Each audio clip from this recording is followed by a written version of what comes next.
इस ज़िक्र का तर्जुमा ज़िक्र करते हैं ना, तो हम अक्सर उसमें जो है ना वो गलती कर जाते हैं। गलती से मुराद क्या है कि तर्जुमा तो ठीक है, अल्लाह ताला ने दिलों का सुकून अल्लाह ने अपने ज़िक्र में रखा है, लेकिन ज़िक्र से लोग अक्सर क्या समझते हैं कि तस्बीहात, कि सुबह शाम के अज़कार कर लिए, खाना खाने से पहले की दुआ कर ली, वो भी ज़िक्र है, घर से बाहर निकले दुआ पढ़ी, वो भी ज़िक्र है, वापस आते हुए दुआ पढ़ ली, वो भी ज़िक्र है, सवारी पे गए, सवारी पे बैठने की दुआ पढ़ी, वो भी ज़िक्र है, वॉशरूम जाते हुए निकलते हुए दुआएं पढ़ी, मस्जिद जाते हुए निकलते हुए दुआएं पढ़ी, सब ज़िक्र है। और चलते फिरते हुए भी अल्लाह को याद करना, ज़िक्र करते रहना, तस्बीहात करते रहना, सुब्हान अल्लाह, अल्हम्दुलिल्लाह, ला इलाहा इल्लल्लाह, अल्लाहु अकबर, सुब्हान अल्लाह व बिहम्दिही, सुब्हान अल्लाहिल अज़ीम, ये सारे ज़िक्र हैं। तो इस आयत से अगर जब हम तर्जुमा ये करते हैं ना कि अल्लाह ताला ने दिलों का सुकून अपने ज़िक्र में रखा है, तो एक मफ़हूम ज़हन में ये आता है कि इसका मतलब कि बस हमने हर वक्त ज़िक्र करेंगे तो हमारे दिल को सुकून आ जाएगा। और फिर जब लोग ज़िक्र करते हैं, बहुत ज़्यादा भी करते हैं, उसके बावजूद जब सुकून नहीं आता, तो फिर लोग परेशान हो जाते हैं कि भाई अल्लाह ताला ने तो कुरान में कहा है कि ज़िक्र में अल्लाह ताला ने सुकून रखा है, लेकिन मुझे क्यों नहीं आ रहा। ऐसा तो नहीं है कि अल्लाह की आयत जो है वो तो बिल्कुल ठीक है, माज़अल्लाह कोई अल्लाह की इस आयत में कोई कमी तो नहीं है। फ़र्क क्या आता है कि हम चूँकि ज़िक्र को सिर्फ ये समझते हैं कि तस्बीहात, इस वजह से हमें मसला होता है। हालांकि ज़िक्र का मफ़हूम क्या है, ज़िक्र से मुराद तस्बीहात भी हैं, नमाज भी ज़िक्र है। कोई शख्स सिर्फ तस्बीहात करता रहे सारी दिन लेकिन नमाज नहीं पढ़े तो वो उस ज़िक्र के मफ़हूम में नहीं आएगा। ज़िक्र के नमाज क्या है, नमाज भी अल्लाह की याद है, अल्लाह को याद करने का एक तरीका है। अक़ीमिस्सलात लिज़्ज़िक्रि, नमाज कायम करो अल्लाह की याद वाली नमाज। तो जब हम नमाज पढ़ते हैं तो हम नमाज में भी क्या करते हैं, हम अल्लाह को याद करते हैं।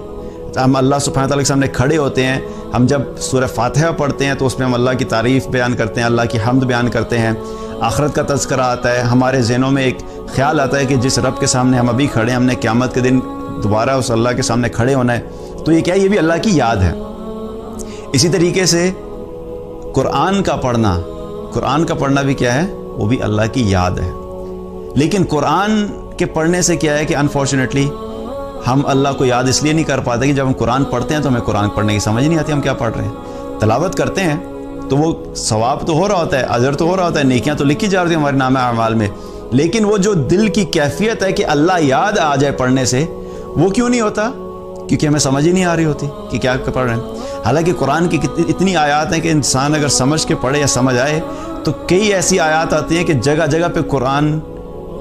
इंसान को रोक लेता है, सोचने पे मजबूर करता है कि अल्लाह सुब्हानहू तआला की रहमत, अल्लाह की अज़मत, अल्लाह की बड़ाई ऐसी आती है कि इंसान जो है वो अल्लाह को याद करता है उसके ज़रिए से। कतब रब्बुकुम अला नफ्सिही रहमा, अल्लाह ताला ने कुरान में जब फरमाया कि आपके रब ने अपने ऊपर रहमत को लाजिम कर लिया, तो आप सोचिए कि अल्लाह याद आएगा कि नहीं आएगा। कि अगर अल्लाह ताला ये कहता है कि अल्लाह ताला ने अपने ऊपर गज़ब को लाजिम कर लिया तो हम क्या करते हैं, लेकिन कितना शुक्र की कैफियत पैदा होती है कि अल्लाह ताला ने ये कुरान में फरमाया कि अल्लाह ताला ने रहमत को अपने ऊपर लाजिम कर लिया। फिर जब कुरान में आता है वइज़ा सअलका इबादी अन्नी फ़इन्नी क़रीब, मेरे बंदे जब आपसे मेरे बारे में पूछें तो आप इन्हें बता दीजिए कि मैं इनके बहुत करीब हूँ। तो जब हम समझ के पढ़ेंगे तो क्या अल्लाह याद नहीं आएगा। इसी तरह जब अल्लाह ताला फरमाता है या इबादी अल्लज़ीना असरफ़ू अला अनफुसिहिम ला तक़नतू मिन रहमतिल्लाह, ऐ मेरे बंदो जिन्होंने अपनी जानों पे जुल्म कर दिया है, तुम अल्लाह की रहमत से हरगिज़ मायूस नहीं होना।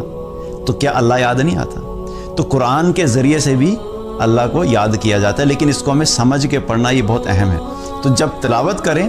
अगर समझ के नहीं पढ़ सकते, जब तक समझ नहीं आती, तो उसके साथ साथ तर्जुमा भी पढ़ना है, क्योंकि ताकि जब हम पढ़ें तो हमें अल्लाह याद आए। ये भी अल्लाह को याद करने का एक तरीका है। इसी तरह अल्लाह सुब्हानहू तआला को याद करने का एक तरीका क्या है, अल्लाह का तज़किरा करना, अल्लाह की बात करना, अल्लाह के बारे में बात करना। जब हम यहाँ पे बैठ के बात कर रहे हैं, हम क्या बात कर रहे हैं, अल्लाह और अल्लाह के रसूल की बात कर रहे हैं। तो जब यहाँ पे हम बैठ के बात करें, ये भी अल्लाह को याद करने का एक तरीका है। और वैसे भी अपने दिल ही दिल में अल्लाह को याद करना, जब कभी वक्त मिले या कभी चलते फिरते इंसान को ख्याल आ जाता है अल्लाह सुब्हानहू तआला का, तो वो भी क्या अल्लाह को याद करना है। कि अपने दिल में ख्याल आया कि अगर मैं मरूंगा तो मरने के बाद क्या होगा, अल्लाह सुब्हानहू तआला के सामने जाऊंगा, अल्लाह की रहमत, अल्लाह की अज़मत, अल्लाह ताला के सामने जब खड़ा होऊंगा तो मेरे नेकियां ज़्यादा होंगी या मेरे गुनाह ज़्यादा होंगे, क्या मैं कामयाब लोगों में होऊंगा या नाकाम लोगों में होऊंगा। तो ये सब चीज़ें क्या हैं, ये भी अल्लाह की याद हैं। तो जब ये सब चीज़ें होंगी تو پھر تب جا کے کیا ہوگا کہ ہمارے دلوں کو سکون آئے گا۔ صرف تسبیحات پڑھنے سے نہیں، تسبیحات بھی کرنی ہے، نماز بھی پڑھنی ہے، قرآن بھی سمجھ کے پڑھنا ہے، اللہ کو ویسے یاد بھی کرنا ہے، اللہ کے بارے میں بات بھی کرنی ہے، اللہ کا تذکرہ بھی کرنا ہے۔ یہ سب چیزیں جب پورے پیکج کے طور پہ ہم اپنی زندگی میں لے کر آئیں گے، اور اس میں ایک چیز اور بھی ہے کہ اپنی زندگی میں جب بھی ہم اعمال کریں تو گناہ کرتے ہوئے بھی ہمیں یہ خیال آنا چاہیے اللہ کا کہ کیا اللہ ہمیں یاد آیا کہ نہیں آیا، وہ بھی اللہ کی یاد ہے، اور اللہ کی یاد کی وجہ سے ہم گناہ سے رک جائیں تو یہ بھی اللہ کی یاد ہے تاکہ ہم اللہ کی نافرمانی نہ کریں۔